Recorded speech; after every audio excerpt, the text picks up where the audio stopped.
Taib, sekarang kita sambung ke bahagian Al-Qawaid. Tajuk kita untuk bab yang ke-8 ini, nama tajuk qawaid kita adalah Ad-Dhamirul Munfasil. Apa itu Ad-Dhamirul Munfasil? Maknanya adalah kata ganti nama Ad-Dhamir Al-Munfasil yang terpisah. Baik. Sebelum kita masuk kepada tajuk ni, kita nak kena jelaskan dulu Ad-Dhamir di dalam bahasa Arab. Ad-Dhamir ataupun kata ganti nama dalam bahasa Arab. Uh, Sekejap Apa jadi macam ni ni? Okey, Ad-Dhamir. Ad-Dhamir Ad-Dhamir di dalam bahasa Arab ataupun kata ganti nama. Okey, dalam bahasa Arab ini kata ganti nama terbahagi kepada dua. Yang pertama kita panggil sebagai Al-Munfasil, dan yang kedua kita panggil sebagai Al-Muttasil. Okey, apa itu Al-Munfasil? Yang pertama ni, Al-Munfasil terpisah.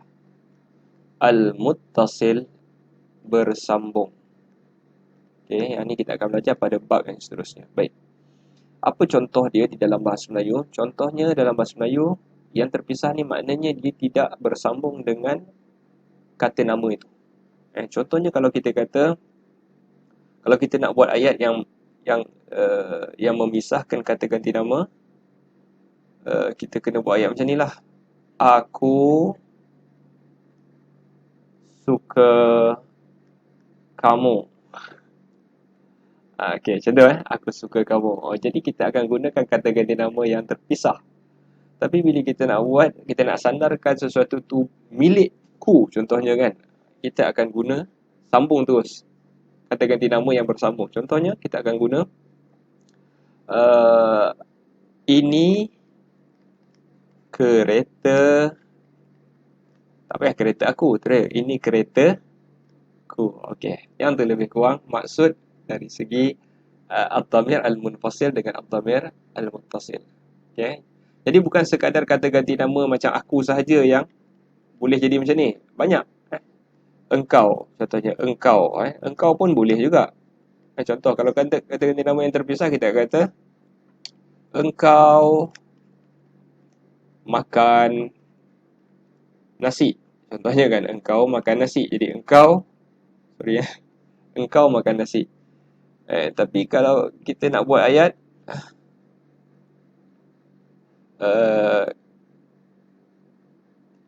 ini nasimu. Bila kita nak gunakan, nak buat ayat tu, perkataan tu kita nak sandarkan kepada orang tu, kita akan guna ayat macam ni. Ini keretaku, ini nasimu. Okey. Boleh nampak Okey, itu maksud Ad-Dhamir Al-Munfasil dan juga Ad-Dhamir Al-Muttasil. Baik, now kita pergi kepada tajuk terus. Dhamirul Munfasil. Baik. Jadi, kata ganti nama dalam bahasa Arab terbahagi kepada 3. Okey, kalau kita tengok dalam buku ni ada 3. Yang pertama dipanggil Al-Mutakallim, yang kedua kita panggil Al-Mukhatab, dan yang ketiga kita panggil Al-Ghaib. Apa maksud Al-Mutakallim? Mutakallim maknanya orang yang berbicara. Al-Mutakallim ni maksud dia orang yang bercakap tu. Apa kata ganti nama yang dia boleh pakai untuk diri dia? Jadi ada 2 yang dia boleh pakai untuk diri dia. Yang pertama, sama ada dia guna ana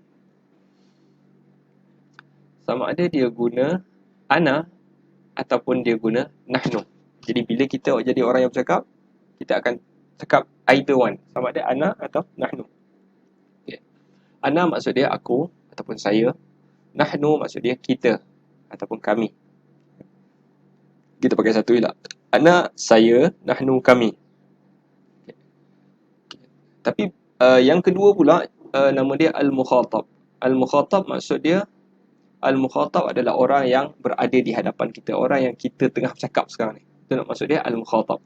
Jadi ada 2 dhamir yang boleh kita gunakan untuk orang yang di hadapan kita ni. Sama ada kita guna anta, engkau, engkau untuk lelaki, ataupun kita guna anti untuk perempuan. Baik. Yang ketiga, al-ghaib. Al-ghaib maknanya orang tu kita cakap pasal dia tapi dia tak ada depan kita. Al-ghaib maknanya dia tak ada depan kita. Ghaib. Ghaib kan? Ghaib. Okey. Jadi apa dhamir yang boleh kita pakai untuk dia? Yang pertama kita boleh pakai huwa. Huwa. Huwa maksud dia. Hiya maksud dia juga. Huwa, dia, hiya pun dia. Apa beza dia? Huwa untuk lelaki. Untuk lelaki, hiya untuk perempuan. Anta untuk lelaki, anti untuk perempuan. Ana dan nahnu ni dua-dua boleh guna, lelaki atau perempuan boleh pakai. Nampak? Okay, sekarang ni kita ada 6 kata ganti nama yang perlu kita ingat. Yang pertama kita kena ingat ana, nahnu untuk saya, anta, anti untuk awak, huwa, hiya untuk dia. Boleh? Okay. Okay, jadi apa function dia kita nak belajar? Sebab kita nak cakap. Jadi kita nak cakap dengan orang, kita akan cakap pasal diri kita akan cakap pasal diri orang tu, ataupun kita akan cakap pasal orang yang tak ada depan kita. Jadi ana, nahnu, anta, anti, huwa, hiya. Okay. Now kita pindah kepada okey, kalau tak faham boleh baca lagi kat sini. Baik. Jadi bagaimana contoh untuk kita gunakan ayat kata ganti nama yang kita baru belajar tadi? Okay. Jadi bahasa Arab dia kena sama perkataan yang digunakan selepas kita gunakan kata ganti nama tu, dia mesti sama dengan apa yang kita sebut yang pertama ni.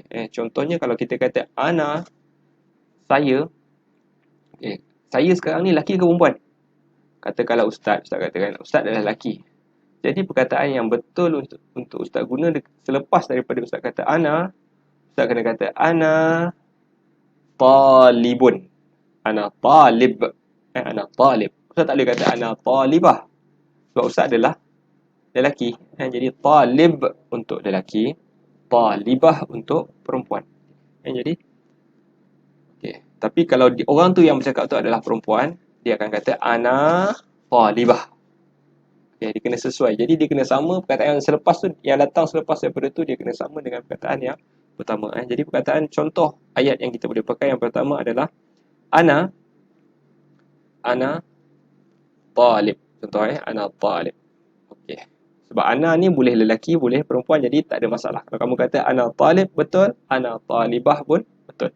Tengok siapa yang cakap. Baik. Tapi kalau kita kata nahnu, nahnu maksud dia kami. Kami, bila kami, dia tak boleh jadi talib atau talibah dah. Sebab talib dan talibah membawa makna seorang. Bila kata nahnu, kami, dia jadi ramai. Dia kena tukar talib kepada jamak. Sebab tu kita belajar dulu mufrad, musanna dan juga jamak. Baik. Baik. Kalau nahnu, okay, bila kita pakai nahnu, kita kena guna perkataan yang selepas daripada nahnu tu, either dia musanna atau dia jamak. Sebab kami membawa makna dua orang ataupun ramai, kita akan sebut kami. Okay. Jadi contoh perkataan yang boleh kita pakai nahnu tullab. Nahnu tullab. Now kita pindah kepada perkataan anta. Anta zamili. Engkau kawanku. Engkau kawanku. Zamil. Perkataan asal dia adalah zamilun. Zamil means kawan. Jadi dalam teks tadi anta zamil. Okey. Tapi yang ni untuk lelaki. Kalau kita kata kawan perempuan, dia akan jadi zamilah. Zamilah. Yang ni perempuan. Anti zamilah. Jadi anta zamili. Li tu akulah, engkau kawan aku. Tapi kalau kita kata anti, dia tak boleh jadi zamili lagi dah. Dia kena tukar jadi anti zamilati. Zamilati. Sebab asal perkataan ni adalah zamilah. Nampak? Okay, now kita pindah kepada huwa. Orang. Kita nak cerita pasal orang yang tak ada. Huwa musyrifus sakan. Okay. Tapi kalau kita pakai hiya musyrifatus sakan. Sebab huwa untuk lelaki. Jadi tengok balik nota kita kat atas tadi. Okay. Jadi huwa ni tadi untuk lelaki, hiya untuk perempuan. Jadi kalau kita nak buat ayat, katakanlah penyelia kita tu lelaki, kita akan kata huwa musyrif as-sakan. Musyrif as-sakan. Tapi kalau penyelia perempuan, kita kata hiya dulu, hiya. Tapi tak dipakai musyrif lagi, kita kena pakai musyrifah. Hiya musyrifah as-sakan. Nampak? Okey, jadi kalau faham, kita lompat kepada latihan yang seterusnya. Okey. Cuba tengok latihan ini. Yang ini ya. Okey. Cuba letakkan dhamir. Dhamir apa yang kita belajar sekarang ni? Nama dia dhamir al-munfasil.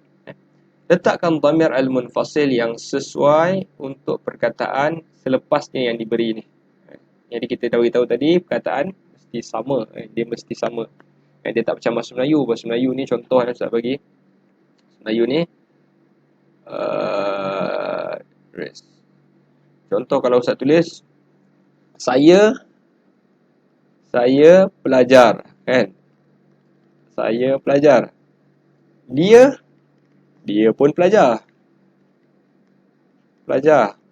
Engkau, awak, ataupun awak lah kan, engkau macam kasar je. Awak pelajar. Jadi pelajar ni tak berubah pun. Sebenarnya dia tak begitu memberi efek. Jadi nak buat ayat dalam soalan lebih mudah lah. Tapi kalau dalam bahasa Arab, dia kena nyatakan spesifik lagi. Saya, pelajar lelaki ke perempuan? Lelaki atau perempuan, dia akan jadi macam tu. Lelaki ke perempuan?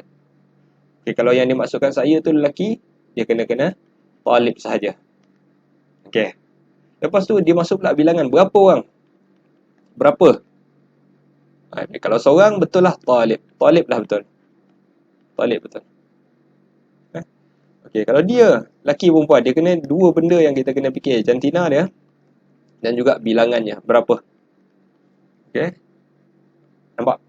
Kalau dia masukkan perempuan, kita kena tukar jadi talibah. Tapi kalau lebih pula, dua orang, tukar jadi musanna. Kalau ramai lagi, tukar jadi jamak. Nampak Okay, so, efek dia mesti sama. Yang ni kena sama dengan yang ni. Okay. Kita tahu formula dia yang ni mesti sama dengan ini. Jadi kalau yang ni perempuan, maksud belakang ni pun kena jadi perempuan. Okay, now kita cuba buat latihan. Dia bagi contoh nombor satu, ana talibun. Nampak ana talibun. Tapi kalau kita bagi tukar, dia bagi talibah. Contohnya talibah. Apa yang sesuai untuk kita letak kat sini? Okay. Talibah maksud dia, nampak ta marbutah dekat ujung ni? Maknanya ni adalah perempuan. Jadi kalau kita rujuk balik nota kita, okay, kita rujuk balik nota kita. Okay.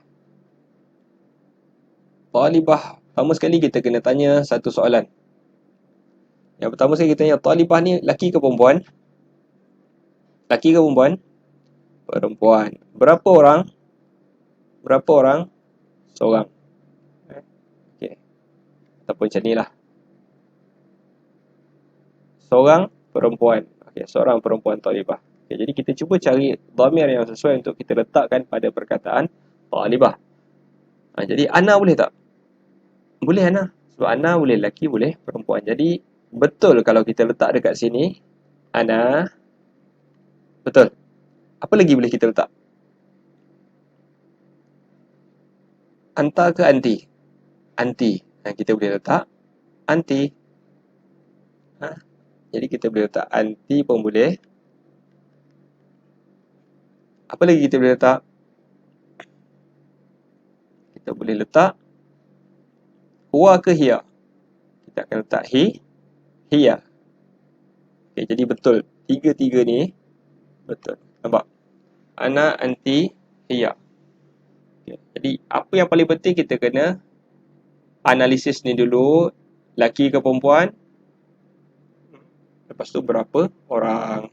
Okay, tengok contoh kedua. Talib. Talib. Laki perempuan? Laki. Apa yang boleh kita letak kat sini? Contohnya kalau kita belajar tadi, kita tahu huwa. Betul lah. Sebab huwa untuk lelaki. Huwa talib. Betul. Okay. Dia bagi talibah pula. Dia ulang balik. Jadi boleh letak mana-mana salah satu kita letak hiya lah kat sini. Betul. Okay. Talib. Apa lagi boleh letak kat talib? Kita boleh letak anta. Kita boleh letak anta kat sini. Anta talib. Tapi kalau tulab, ini lain ni. Tulab ni lelaki perempuan. Ni jamak, nama dia jamak ni.